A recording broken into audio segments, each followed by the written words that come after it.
वालेकुम दोस्तों, क्या हाल चाल है। उम्मीद करता हूँ सब लोग खैर ऑफियत से होंगे। आज की वीडियो बनाने का मकसद ये है कि हम कैसे एक वेब फाइल पिक्चर को जेपीजी में कन्वर्ट करते हैं। अक्सर इंटरनेट से जो भी पिक्चर डाउनलोड करते हैं तो वो वेब फाइल में डाउनलोड हो जाती है। अगर उसे जैसे ही ओपन करते हैं तो वो वेब ब्राउज़र में ओपन होती है। जैसे ये अभी सिंपली देखें वेब ब्राउज़र में ओपन ही, इसकी एक्सटेंशन वेब फाइल में है। तो इसके साथ ही जेपीजी फाइल की पिक्चर है, ये इमेज व्यूअर में ओपन नहीं है। तो सिंपली हम ये देखेंगे कि इसे कैसे कन्वर्ट करेंगे वेब फाइल को जेपीजी में। उसके लिए सबसे पहले हमने देखना है कि इसके नेम के साथ एक्सटेंशन शो हो रही है या नहीं हो रही। अगर नहीं शो हो रही तो वो कैसे शो करेंगे अभी वो देखते हैं। फिर उसके लिए हम सिंपली जाएंगे कंट्रोल पैनल में। कंट्रोल पैनल में जाने के बाद हम जाएंगे जी पेरेंट्स एंड पर्सनलाइजेशन में। इसके बाद फाइल एक्सप्लोरर में चले गए।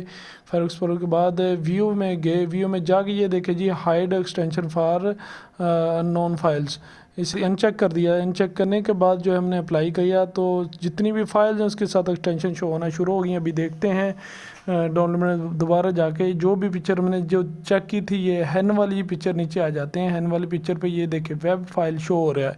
सिंपली इसे कन्वर्ट कर देंगे वेब फाइल को जेपीजी में। कन्वर्ट कैसे करना, अभी इसे जो है ना रीनेम करेंगे। रीनेम करने के लिए जो है हम सिंपली राइट क्लिक करेंगे इसके ऊपर, और राइट क्लिक करने के बाद इसके जो है ना रीनेम में चले गए। वहाँ पे वेब फाइल जो लिखा हुआ है उसे सिंपली जेपीजी में कन्वर्ट कर देंगे। जेपीजी लिख देंगे इस जगह पे। जेपीजी लिखेंगे तो इस नोट आएगा कि the file might become unusable, लेकिन ये अनयूजेबल नहीं बनेगी। बेफिक्र होकर चेंज कर दें इसे, यस कर देंगे। और जैसे ही अभी ओपन की तो इमेज व्यूअर में ओपन होना शुरू होगी। ये देखें अभी ब्राउज़र में ओपन नहीं हो रही, इमेज व्यूअर में ओपन हो रही है दोनों पिक्चर्स। तो लिहाजा ये था हमारा तरीकाकार, सिंपली एंड ईजी वे में कैसे हम कन्वर्ट कर सकते हैं। थैंक यू, अल्लाह हाफिज़।